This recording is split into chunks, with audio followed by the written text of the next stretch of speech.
షిరిడి సాయిబాబా వారి యొక్క దయా కృపా కటాక్ష వీక్షణానికి అంతం అనేదే లేదు. వారి అనుగ్రహం వలన చదువు తక్కువైనా కూడా షేవడే అనే అతనికి న్యాయవాద పరీక్షలో ఉత్తీర్ణుడైపోయాడు.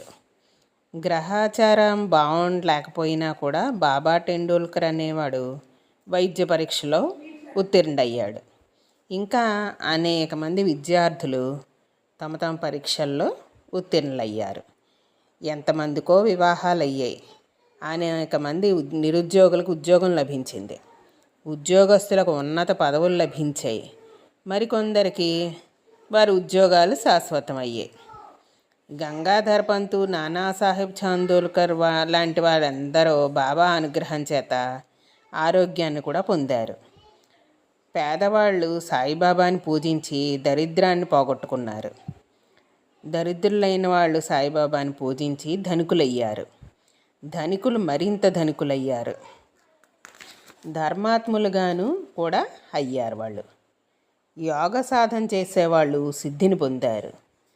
కవి, గాయక, కళాకారులు అనేక మంది ఉద్ధరించబడ్డారు కూడా. తన భక్తుల ఇండ్లల్లో తిండికి, బట్టకి ఎప్పుడూ కూడా శ్రీ సాయిబాబా కరువు రానియని నేను అని చెప్పారు. ప్రతిజ్ఞాపూర్వకంగా చెప్పారు ఆయన. శిష్యుడు అర్జునుడు లాంటి వాడైతే బాబా సాక్షాత్తు శ్రీకృష్ణ పరమాత్ముడు లాంటివారు. వారి భక్తులకి వారు చింతామణి లాంటివారు. కామధేనువు, కల్పవృక్షం కంటే కూడా శ్రీ సాయిబాబా అధికులు. ఆశ్రితులకు ఆయన అన్నపూర్ణ వంటి వాళ్ళు. దీనుల పాలిట దయాసముద్రులు. అమృతతుల్యములకు బాబా బోధాలని, హితవచనాలని, అద్భుతములకు వారి లీలల్ని విన్న వాళ్ళకి, పఠించిన వాళ్ళకి కూడా శ్రీ సాయిబాబా సాక్షాత్తు భగవత్ స్వరూపులే అనే విషయం ఖచ్చితంగా తెలియగలదు.